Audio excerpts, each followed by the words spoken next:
This week on ANN, the Adventist Church in Honduras and Guatemala respond to flooding in the two countries. ADRA responds after deadly earthquakes hit Turkey and Greece. And the Adventist Church in Austria responds after a deadly attack in the country's capital, Vienna. These stories and more coming up.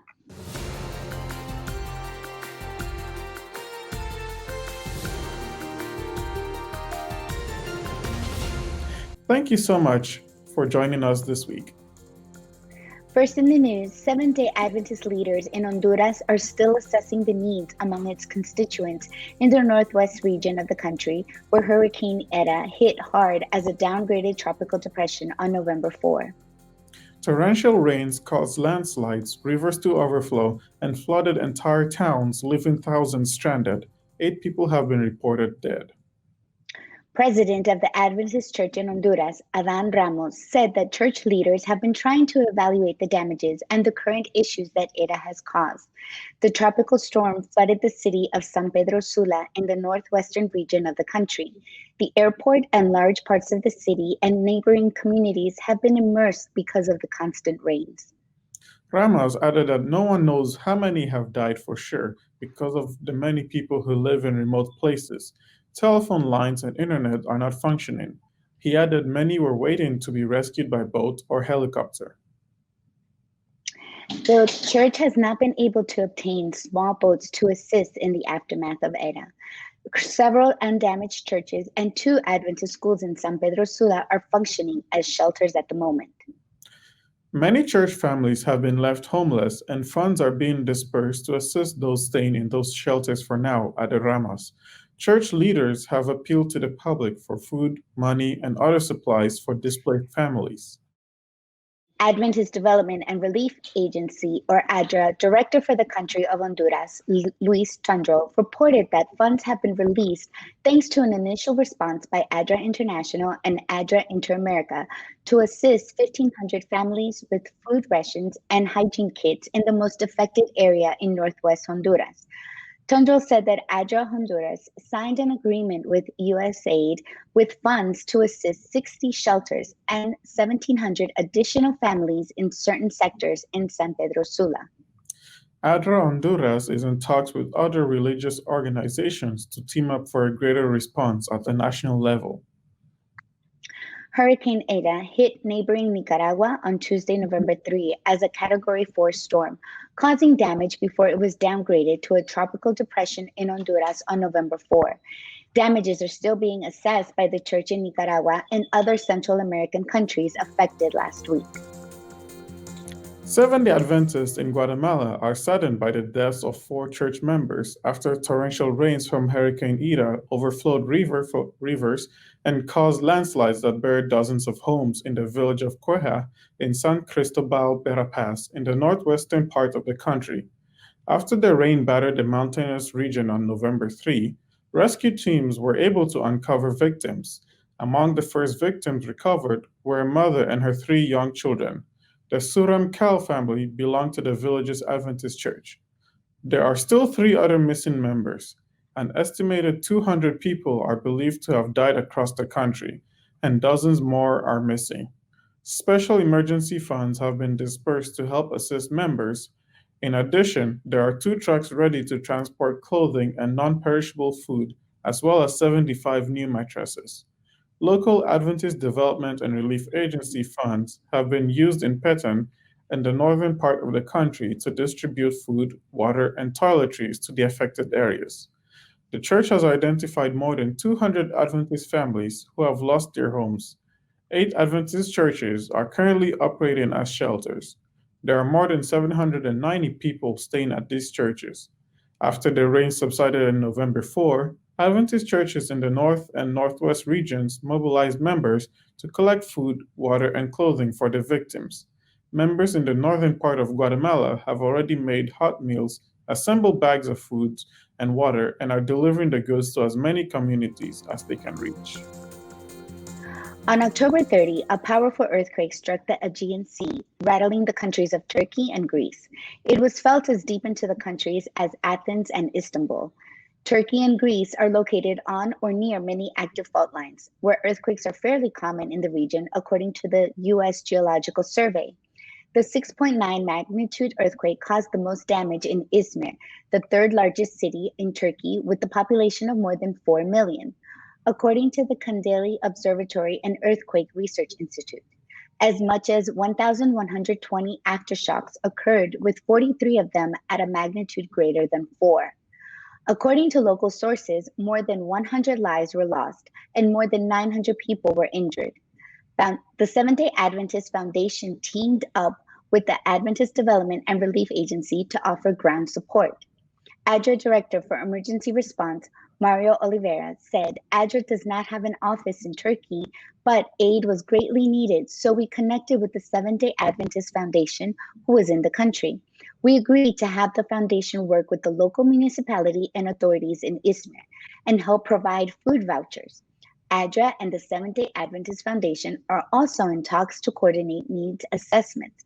Meanwhile, search and rescue efforts led by local authorities have been underway to locate people trapped under the rubble.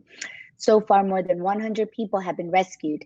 Blankets, beds, hygiene items, and more were distributed by Turkey's Disaster and Emergency Management Authority, and over 3,000 tents have been set up by supporting agencies on the ground for people who have been left homeless. The powerful earthquake also affected Greece, which left roadblocks, damages to buildings, and over 300 houses uninhabitable. The tremor also triggered a mini tsunami that flooded local streets. The island of Samos, which has a population of more than 30,000 people, received the most damage. In total, 19 people sustained injuries and 2 casualties were reported. Local authorities in Greece are providing small tents and warm meals for the homeless and have begun damage assessment. Seventh-day Adventist leaders in Austria have responded after a terrorist attack in the country. On November 2nd, a gunman opened fire in the historic city center of Vienna. 4 people were killed and 23 others were injured. The attacker was killed by police. President of the Adventist Church in Austria, Reinhard Schwab, recently made comments to condemn the act of violence in the following statement. I am shocked by this act of senseless aggression which has cost innocent people their lives and injured many. As church leaders, we call on all our members to think, in their prayers, of those affected and their families, the authorities responsible for education, the healthcare workers, and all those who are currently experiencing fear, concern, and grief.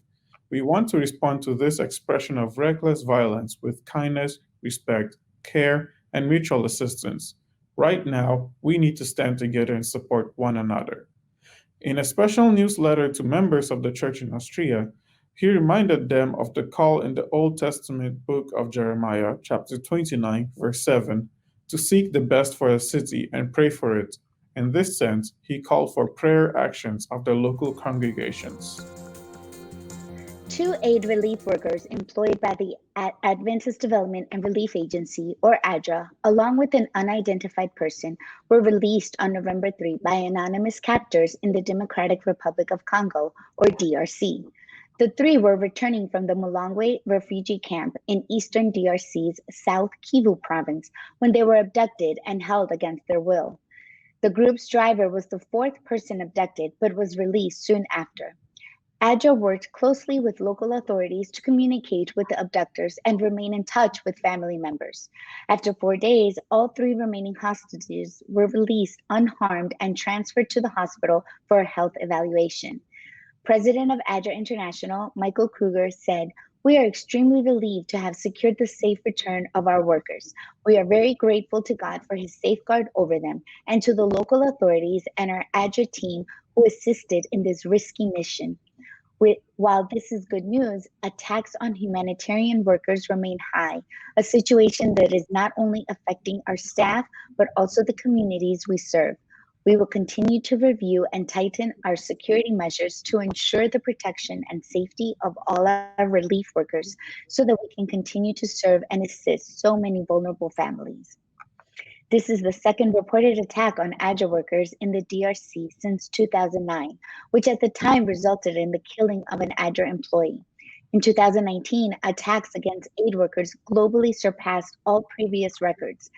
ADRA, as part of the global humanitarian and faith-based community, condemned these attacks and calls for accountability for perpetrators and justice for survivors.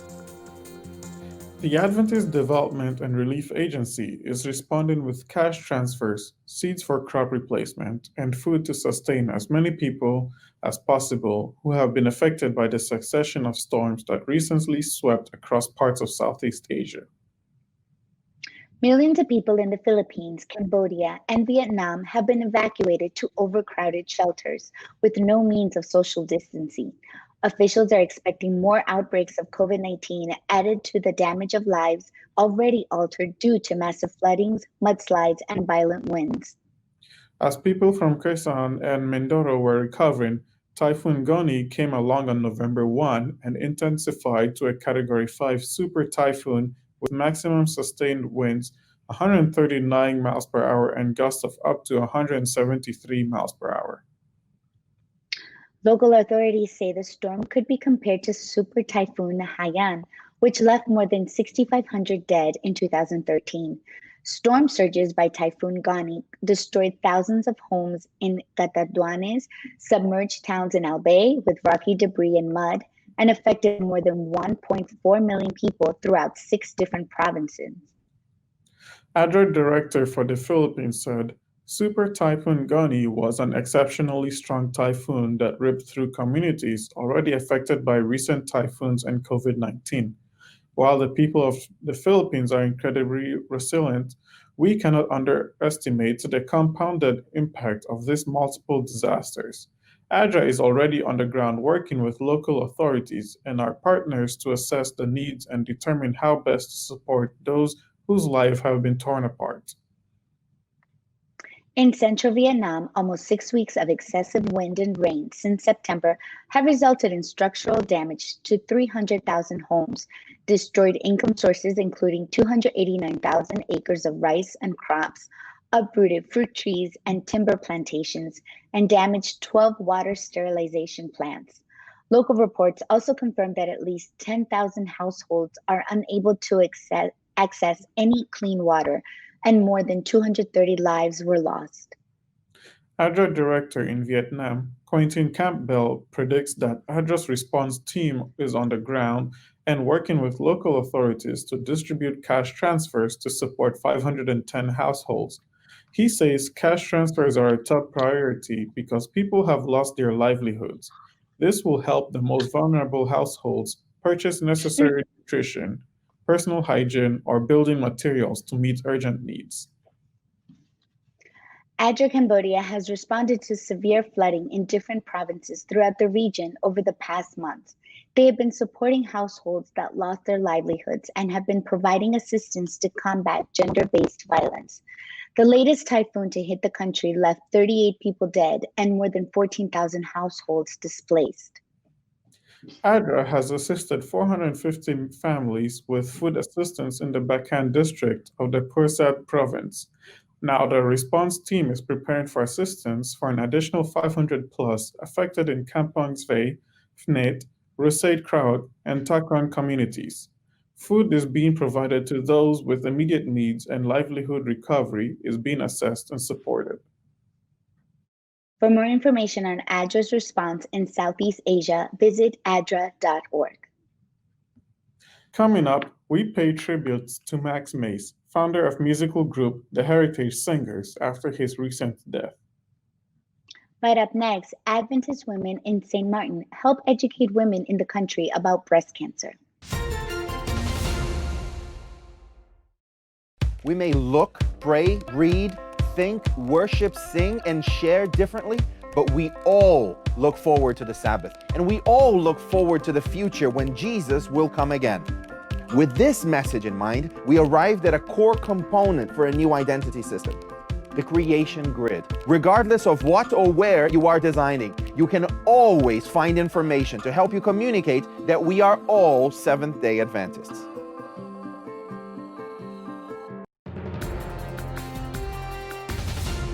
Welcome back.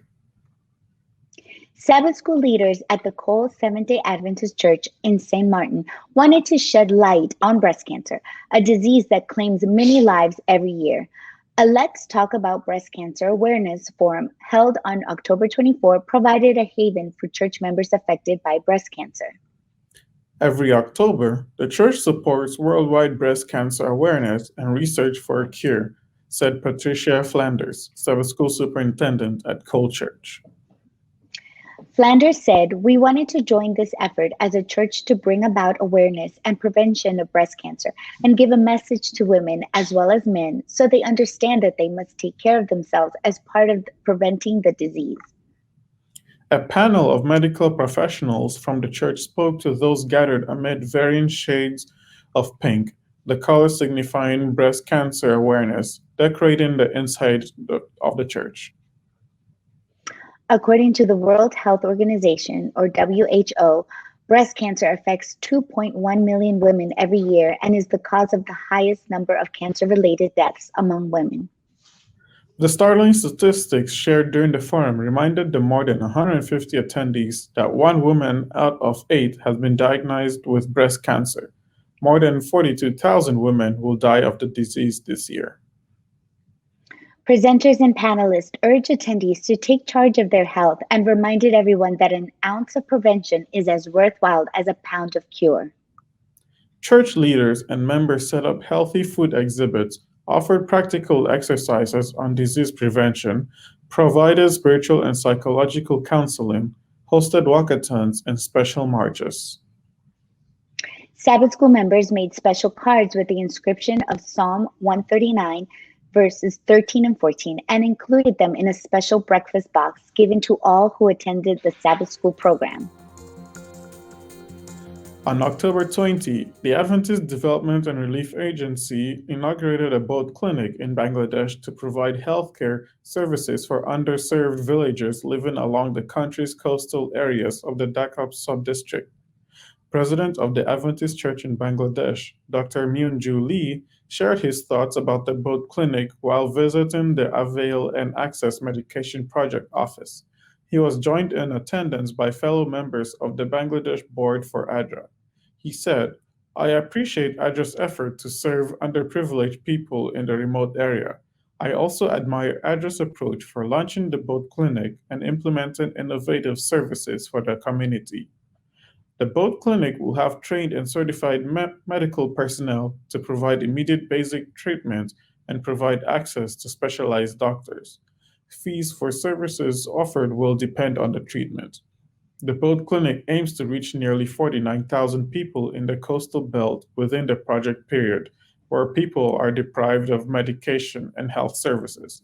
Among the services offered in the region, ADRA has also been providing short-term food assistance for roughly 600 people in Dhaka who are most marginalized. Following a battle with cancer, Seventh-day Adventist music legend Max Mace passed to rest on November 4, one day before his 83rd birthday. The family said Mace was home in the U.S. state of California when he died. In 1971, Mace and his wife Lucy, who survives him, formed the Heritage Singers, devoted to Christian music. Both Seventh-day Adventists, the Maces wanted to bring contemporary harmonies to their fellow believers. Over the next 5 decades, the Heritage Singers employed an aggregate of 300 singers, generally 8 at a time, and held concerts in more than 80 nations. The number of people who saw them in person likely numbers in the millions, a figure multiplied exponentially by those who heard their recordings on vinyl records, CDs, or over the airwaves. Each concert ended with Mace making an appeal to audience members for a commitment to Jesus as Savior. Mace, or one of the singers, would pray with each person who came forward. Coming up, David Trim is here for This Week in Adventist History. But up next, Adventist Mission shares the story of a young person touched by Christ.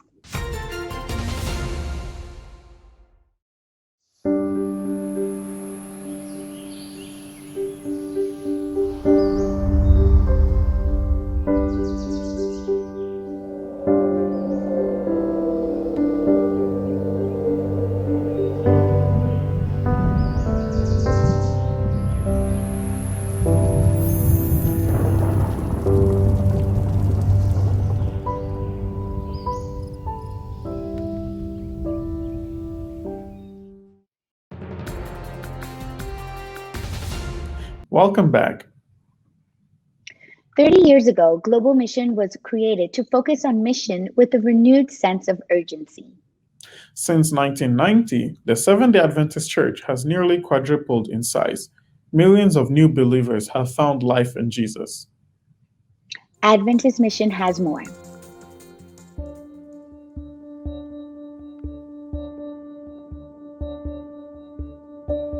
"30 years ago, the Seventh-day Adventist Church embarked on a bold new mission focus that would totally change the face of the church.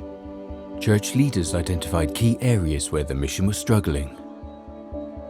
Although the church was growing rapidly in certain parts of the world, many areas and people groups remained totally unreached. The church would continue working in areas where it was doing well, but something needed to change if we were to be faithful to the Great Commission to go to all peoples. At the General Conference session in 1990, delegates voted the Global Strategy document, and Global Mission became an urgent new mission focus. There were two key objectives. One, to alert church members to the large number of unreached people groups, and two, to plant new groups of believers among those groups. Since 1990, the Seventh-day Adventist Church has nearly quadrupled in size.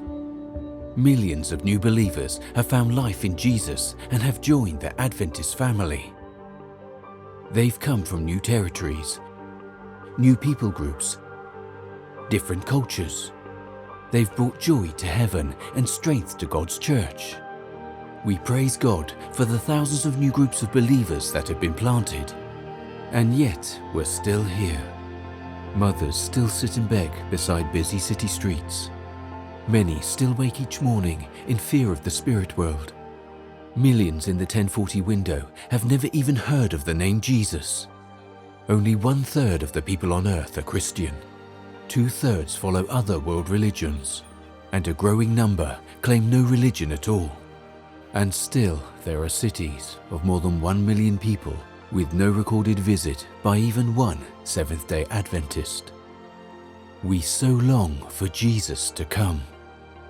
That's why Global Mission continues to focus on unreached people in the 1040 window, the cities, in the secular postmodern West. Global Mission sends out thousands of Global Mission pioneers to start new groups of believers among the unreached. That's why it supports tent makers in the world's most challenging regions. And that's why Global Mission is helping to start hundreds of urban centers of influence in cities across the globe. Today, 6 Global Mission Centers focus on the most effective ways to share the good news with people from non-Christian backgrounds. These centers find the best ways to build bridges of understanding and help field test resource materials, methods, and models. Their goal is to remove barriers that make it difficult for people to understand and accept the gospel. We praise God for the millions who have found hope and peace in Jesus since Global Mission began. But we need more Global Mission pioneers. We need more urban centers of influence. And we need more prayer.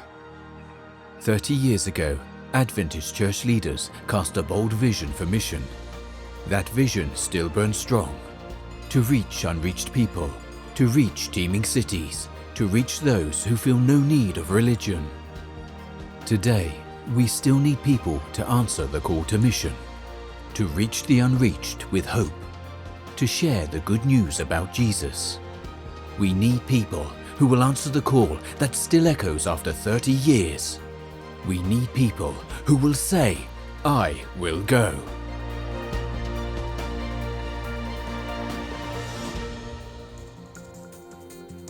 Watch this and other mission stories online by visiting adventistmission.org, then click on videos at the top.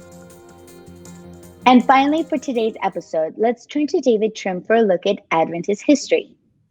This week, Ellen White had a dream that would inspire the beginning of the Adventist Church's publishing ministry. Welcome to This Week in Adventist History. On November 8, 1848, James and Ellen White were in Dorchester, Massachusetts, which is now part of the suburbs of Boston. In front of a group of believers that evening, she was caught up in one of her most famous visions because it kick-started the Adventist publishing work. Ellen White later recalled, "After coming out of vision, I said to my husband, 'I have a message for you. You must begin to print a little paper and send it out to the people. Let it be small at first, but as the people read, they will send you means with which to print, and it will be a success from the first.' From this small beginning, it was shown to me to be like streams of light that went clear around the world." The little paper that James began printing 6 months later is still published today, the Adventist Review. It is one of more than 500 magazines and journals published today by 60 Adventist publishing houses. Truly, streams of light have gone clear around the world. But let's go back to 1848 and to the people in whose house Ellen White had her vision, Otis and Mary Nichols. As Otis later wrote, they had embraced the Second Advent message early in 1843. They began to keep the Sabbath in 1845. Now, today, naturally, James and Ellen White's ministry is what captures our imagination. But it flourished because of the support of faithful believers like Otis and Mary Nichols, about whom Ellen White wrote, "They were ever ready with words of encouragement to comfort me, and often their prayers ascended to heaven in my behalf." They provided a roof over Ellen White's head, as in November 1848, and also provided financial support. And in addition, Otis was a lithographer by trade and prepared the prophetic charts used by early Adventist evangelists. Mary passed away in 1868, Otis in 1876. That was this week in Adventist history. Thanks for watching ANN. Join us next week for more news from the headquarters of the Seventh-day Adventist Church. We'd love to hear from you. Send us your feedback and tell us how your church is making a difference in its community. Be sure to capture plenty of video footage and photos, then write up a summary of the event's important details, and feel free to send full video reports as well. You can reach us by sending an email to annvideo11@gmail.com. Before we say goodbye, here's some good news from the book of Ephesians, chapter 6, verse 11 and 12. The passage says, "Put on the full armor of God so that you can take your stand against the devil's schemes. For our struggle is not against flesh and blood, but against the rulers, against the authorities, against the powers of this dark world, and against the spiritual forces of evil in the heavenly realms." That's our program for this week. And remember, you can always visit Adventist.news for daily news and videos. Until next time, God bless. Take care.